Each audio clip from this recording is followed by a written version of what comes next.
Wham. Now we got our microphone working. I sincerely apologize. What's happening, ladies and gentlemen? The one and only James Williams Dark Waters. I'm back. Yesterday, I ain't gonna lie, I had a meltdown listening to this clown right here talk about human beings like he is a lizard person. And the conversation swung, the dude started talking and it swung straight into children. And now, mind you, it's clips, but honestly, his conversation started off, the section that you heard was him first start talking, first start addressing the audience. Within the first 28 words, he swung to talking about children. Then he swung deeper, talking about children and parents, of children and their mothers, and how the mothers couldn't tell the difference between the cries of the children. Then he swung again and went back to talking more about children. And frankly, I lost it. I ain't gonna lie to you. I lost it because I'm like, who in the hell and what in the hell are you? And then I was looking at that stupid smile. The stupidest, fakest smile and the fake hand motions and I was struggling with it, ladies and gentlemen. I really was. But we're gonna get back to it. And this time I won't be spazzing out. So, recap where we are from the last video. Let's pick up at the point where we talk about oxytocin, which was the trust molecule, is what the young lady from DARPA called it, how they had extracted it and figured out, and they did studies on it. Since then, people in the comment system have talked to me, and in the comments have pointed out that it can be sprayed by an aerosol spray. There's other people who said that they can use vibrations and frequencies to release it. I haven't checked that, but for those of you who made those comments, I will go back and look at it to see if there's any research that actually, supports what you're saying. I do know there's a version of it that they give to women when they're pregnant, which helps with their labor, bringing them into labor. So that's injected via a syringe. So it makes sense that they would be able to aerosol that same thing.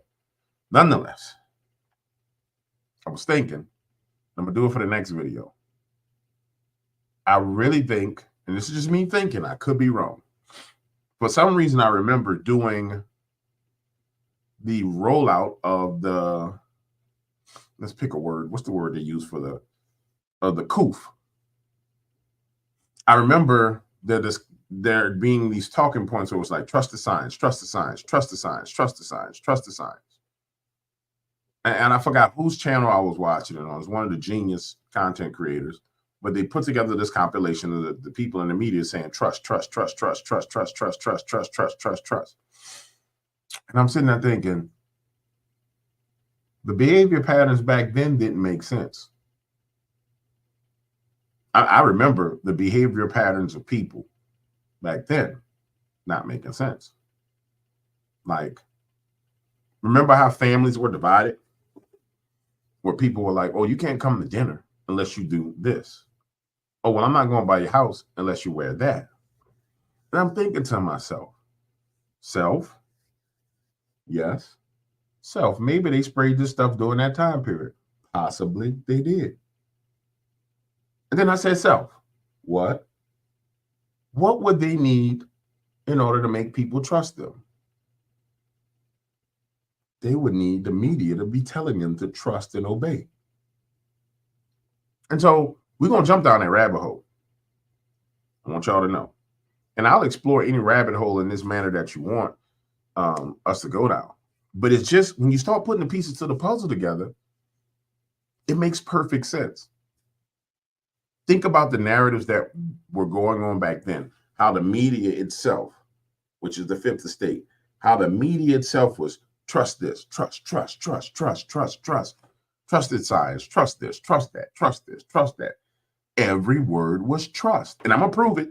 I'm not just going to say it. I'm going to go find a video and prove it because people are like, oh, you don't know what you're talking about. Oh. But when you think about what was going on, I for the longest, I couldn't figure out. I thought it was fear. And it was fear that was being used. It was fear because people are afraid. But when you think about it, when you're afraid, you don't push family away. When you're afraid, you come together to work together. So there had to be another factor in play. There had to be something else in play at that point in time. I think we might have found it. I'm not sure, though. I'm not sure. People will say you're a conspiracy theorist. Matter of fact, I was reading one of the comments, and I do read all my comments, except for the ones that just abrasively just, oh, you're stupid and you're dumb. You just get banned, right? And one of the guys was saying, hey, man, you're a conspiracy theorist. And I was thinking, I wish I could talk to that person. Because I would say, when we start talking about conspiracy theory, I don't think you really find those here on YouTube. I think you find those in the mainstream media. For example, the borders of the United States are secure. That's a damn conspiracy theory because it ain't secure. But nonetheless, I'm not going to go down that rabbit hole because I don't feel like fighting with Mama YouTube and Mama YouTube getting upset and being like, we going to ban you because you talking about these things. We got to be smart. Let's get back to the video. Of knowledge about emotions, particularly things like happiness and anger and fear and sadness. And people claim that they could see these in newborn and very young infant facial expressions. But of course, when we went back and reread all of these classic papers and really looked at the details of the methods and... Okay, take a deep breath. Because this is the point where they start talking about their research was they went back and read research papers about children, but you wasn't around nowhere near no parents and the children. Then you went into when we apply that. Just listen to what the dude say, because it's like everybody's stupid. Reanalyze the data in terms of how specific and how sensitive these kinds of facial movements were. What we found, in fact, is that infants do not have these kinds of categories. What infants appear to enter the world with is a sort of very general distress system. So babies are very good at letting people know and responding to whether everything's cool. See, this is where I lost it, because I'm gonna tell y'all how my brain interpreted this, and I'm crazy, maybe. My brain jumped down a rabbit hole. Infants have a distress system, right? And so the infant is like a button, like just they're not human. They're just an alarm. They got a distress signal. So before you eat them, you know, if you hear them crying, don't worry. That's just their distress system. It's kind of like, I don't know, putting them in the category of a freaking baby bird that's just chirping. You know what I'm saying? It throws me off, man. I could be wrong, but it just everything's very copacetic. Take that back. I'm not wrong. It throws me and calm, or things are not okay. But beyond that, things are not okay. There's really little specificity there. What's fascinating is that often parents will say, I know my baby's cry. That's her tired cry. That's her hungry cry. But in fact, when you take recordings of babies in these different contexts crying, and then later, without any context, play them to parents, they're at chance. And so what seems to happen, what's great about having a general distress cry is it's general, it's easy, caregivers know, they might know what the problem is, but that cry brings an adult caregiver to an infant, and then the adult caregiver can hypothesize test. Does this diaper need to be changed? When's the last time you ate? Brain. But in fact, some of the studies that we've done and other people have done have shown that in fact, human infants are incredibly powerful learners. And we've done some experiments showing that even within a few moments of exposure, very young children can start to change how they categorize the inferences they make about how somebody feels just based upon the perceptual information that they're seeing. And so it looks like we actually don't need to be born with this knowledge. Human brains are actually able to figure out patterns and make inferences about what might be going on at a very, very sophisticated computational level with actually very... No crap, Sherlock. See what I'm saying, man? It's like, who spent money to figure this out? Common sense. This is what I was telling y'all. You got all the book smarts of the world, but you don't have no damn common sense. You can surmise these things being around any child, that they have the ability, they learn extremely quickly. It's why in schools right now, people are teaching children things that they probably shouldn't be teaching them because they have the ability to absorb it. They are a blank canvas. It's just like, that's what I'm saying, man. This is how you know these is lizard people. Keep on listening. Little experience. So I'll turn it over to Alish to talk about adults. Thanks, Seth. So I'm going to talk about the implications of all of this in technology. See, he don't strike me as a lizard. He just strike me as a big brain. He don't strike me as a lizard. Why? Let's see what he says. And the main reason is because there have been so many claims out there that algorithms, computers can now detect whether you're happy, sad, angry, etc., fearful in a specific situations by just taking a picture of your face. And as Lisa and Seth just stated, that is based on a flawed Seth sound like a lizard name. hypothesis, which is a hypothesis that we always assume. Seth. That sounds like a damn lizard name. Seth. When we're happy, and we also scowl when we're angry. And in fact, we smile under a variety of conditions, and we scowl in a variety of conditions. So there's no way that technology will ever be able to detect the emotions that you're experiencing following that approach. What technology can do is it can detect your facial muscle movements, what we call now facial configurations.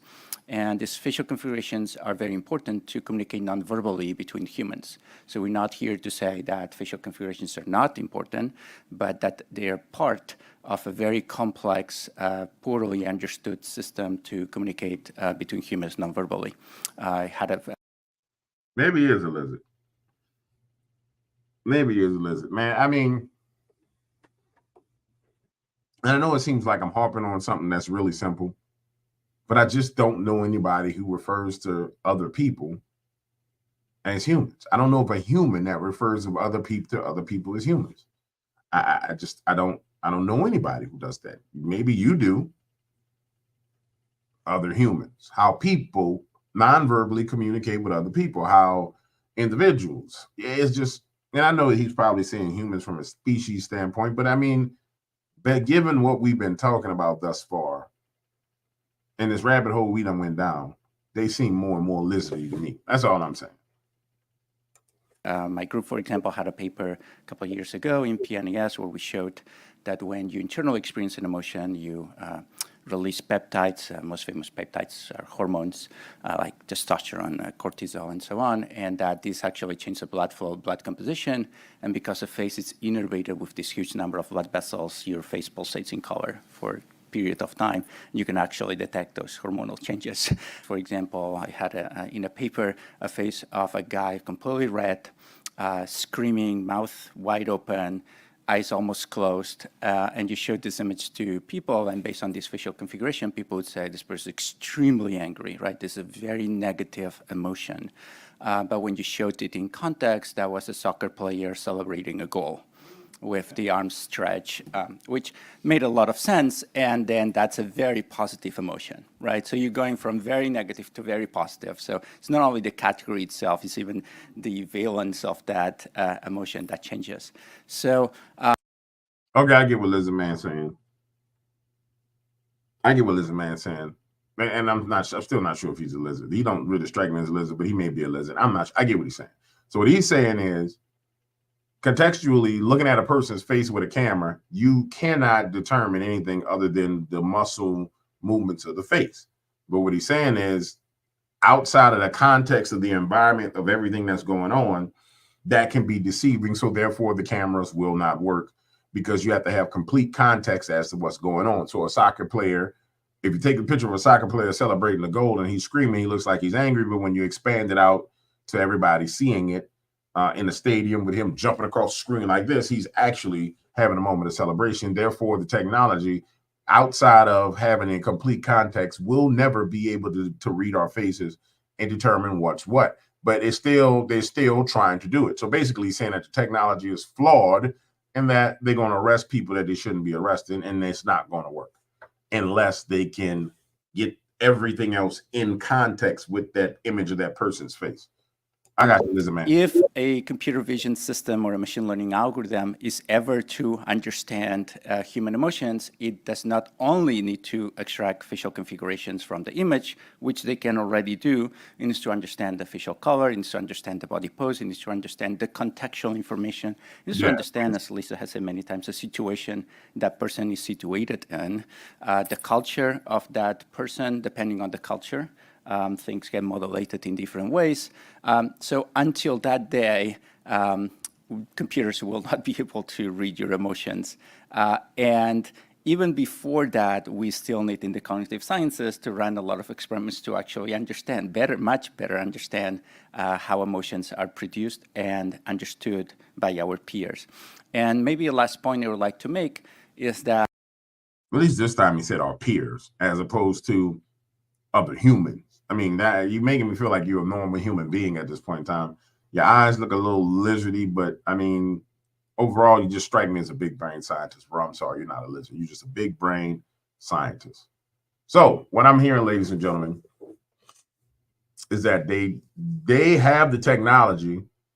And this video was like a year and a half, almost 2 years old. So 2 years ago, they were admitting that they have the technology. They're doing the research. The problem is they're working out the kinks to the technology to figure out, how we can actually make it work fully. Now, I don't know if it's because this is what they're disclosing to us, so we can be warned about it. And those who pay attention, you can reject it. Those who don't pay attention, they can always say, well, we've been talking about it for 10 years. All of a sudden, you mad about it? We've been talking about it. So you have to take responsibility for it. I'm not sure. That's what it sounds like to me. But it also sounds like they're trying to work out the kinks in the system. But the only reason why you need to be able to read everybody's damn face and everybody's emotion is if you, as an elite group of people, want to control everybody and cut off their resources and cut off where they can move and where they can go, who they can see, who they can talk to. That's the only reason why you would ever do this. And that brings me back all the way up to the top of the rabbit hole. Before we jump down the rabbit hole, we were talking about lizard people. And the only people I can think that want to do this, they got to be damn lizard people or demons. Because quite frankly, I don't have time to care what the hell you running around and doing. You can talk to whoever the hell you want to talk to as far as I'm concerned. You can date whoever you want to date, love whoever the hell you want to love. That is your business. I'm busy with my life. Only a lizard person wants to control what everybody can do. I'm sorry. Something wrong with you. You want to control what the world can do. Humans are not 100% perfect, right? Far from that. In fact, to understand other people's emotions, which means that computers will never going to get close to 100% either. So there could be a small degree of interpretability from a computer vision system on how you are, or what you're experiencing or what you're trying to communicate. But there's never going to be 100% certainty that that's exactly what you're experiencing. And this is very important because there are many companies right now already, they are claiming to be able to do that and apply this to places where I find really scary and dangerous. He's definitely not a lizard. He about to dry snitch. He ain't no lizard. I owe you an apology, sir. You are not a lizard. You're a big brain scientist. You may actually have some morals, not ethics. You may have some morals. I want to hear what you're going to say next. You're a big brain scientist. For example, in hiring people. And, they might be wrong and they might be right, but they just have to be more. What you mean? They get cut off in hiring people? More or less right. There are store cameras that follow you around. So if you take all that information, not just the face, maybe we're focusing too much on the face, all the behavior. Wait. Let me rewind. Let me think what this man said, because I'm missing something. And how emotions are produced and understood by our peers. And maybe a last point I would like to make is that humans are not 100% perfect, right? Far from that. In fact, to understand other people's emotions, which means that computers will never going to get close to 100% either. So there could be a small degree of interpretability from a computer vision system on how you are, or what you're experiencing or what you're trying to communicate. But there's never going to be 100% certainty that that's exactly what you're experiencing. And this is very important because there are many companies right now already they are claiming to be able to do that and apply this to places where I find really scary and dangerous. For example, in hiring people. And, they might be There are many companies that are trying to apply this right now and doing it in places that he considers dangerous, like hiring. Hiring. I'm sorry, guys. I'm gonna run the hiring process. I mean, the only place. Last time I went and applied for a job, I mean, they called you in for a face-to-face interview. Oh, whoa. Okay, so, whoa, that's wild. Okay, so the video conferencing interviews. I had a cousin that just got a real high-paying job. I'm talking about super duper high-paying job on an international level. And he went through this series of video interviews.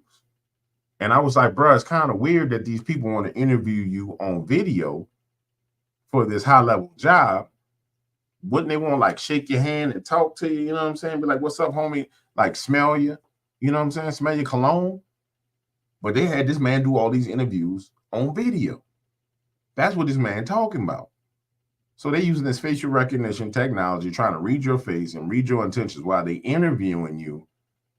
That's messed up. So I'm sitting here talking to y'all, and y'all running facial recognition stuff to read my face to see what I'm saying. That's wild. That's wild. So if they can do that, Mama YouTube probably doing that too. Mama YouTube, I'm gonna tell you something, Mama YouTube. I'm gonna need you to get it together. I need you to stop what you're doing and get your mind right. Y'all play too much. Because these people can do it. I know you doing it. You need to get it together, Mama YouTube.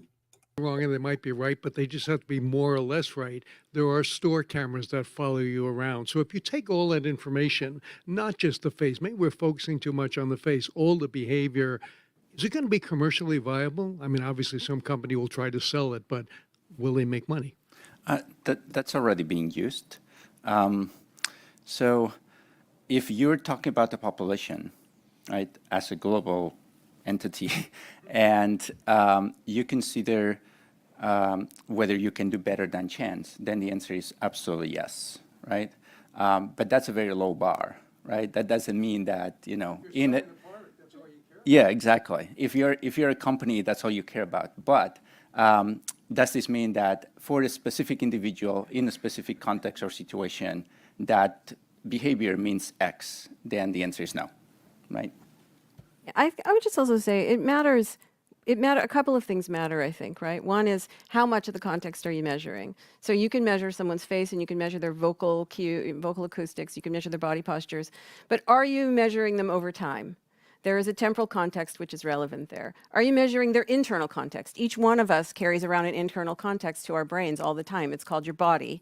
And the state of your body matters to what your face is doing, as does the external context, right? And but I can definitely say that woman right there ain't no lizard. Now the one in the middle, I think that's a lizard. The one on the far right, I think he just, I'm not sure. But that one in the middle is a lizard. He's a lizard overlord for this group.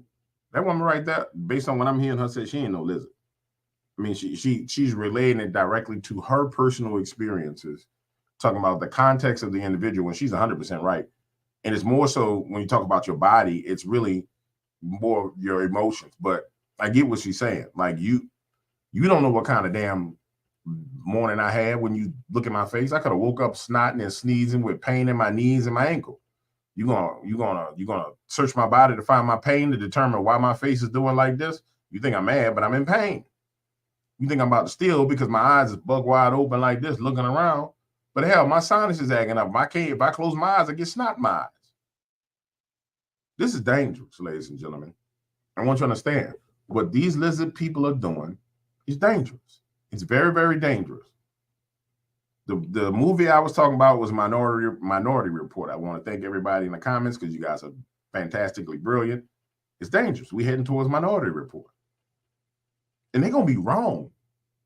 The movie was like the perfect conceptualized version of what these people are building.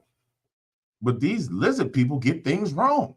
They clearly get them wrong. They screwing up all over the place, stumbling their way to destruction because they ain't supposed to be walking on their back legs. That's what they're doing. Supposed to be crawling on your belly, lizard people, slithering on your belly like it was cursed to do. But hey, I think I just want to make the point that using technology to predict who's going to purchase something is a really different use than using the technology to determine people's outcomes, like in a legal setting, in an educational setting. speaking of purchasing something, IamDogwaters.com. It's my website. You get all my fantastical stories, true stories vetted by me. www.IamDogwaters.com. Use the code AmazonOG to get 50% off the membership. www.IamDogwaters.com. Amazon OG. In a security setting, in an employment setting. And so I think it's really important. I mean, I know that's not what you were asking, but I'm just taking the opportunity to say, I think we have to take seriously the context in which this AI is being used, actually. Okay, that's it. And I agree with Shirley. I think we need to take seriously the context under which the lizard people are trying to build out this AI, and we need to reject it. I wonder that DMX, the rapper, before he got murdered, well, before he died, he didn't get murdered. He had a heart attack and died. But DMX used to wear this paparazzi shawl. I got a shawl in here, but it's not a paparazzi shawl. He used to wear it on his head all the time. And that paparazzi shawl meant when the paparazzis took pictures, it blacked out his face and his image. And people was like, why he always got that thing on his head? Because it's a paparazzi shawl. You can take as many pictures as you want, but it never showed up. We as human beings are going to start creating technology that that'll protect us from this. I'm pretty sure it's out there. I haven't looked, but I'm definitely about to invest in it now. Now that I understand what's going on, I'm about to give me some kind of hat that when the camera reads the hat, it picks up on everything but my face, because this is ridiculous. I mean, it's totally and utterly ridiculous. I mean, it really, really is. All right, ladies and gentlemen, I'll be right back with another video on lizard people. I need to load up the next one, and we're going to keep going down the rabbit hole of the lizard people. I want to talk about the direct energy weapons that they've been building out. That's where I'm going next, but I'm not sure. I might be back with something different. I ain't sure. All I know is these people have lost their damn mind, and it's clearly, whether you want to call them lizard people, whether you want to call them demons, whether you want to call them elites, there's some nefarious stuff going on. I mean, it's clearly nefarious. I don't know what else to tell you. It's clearly nefarious.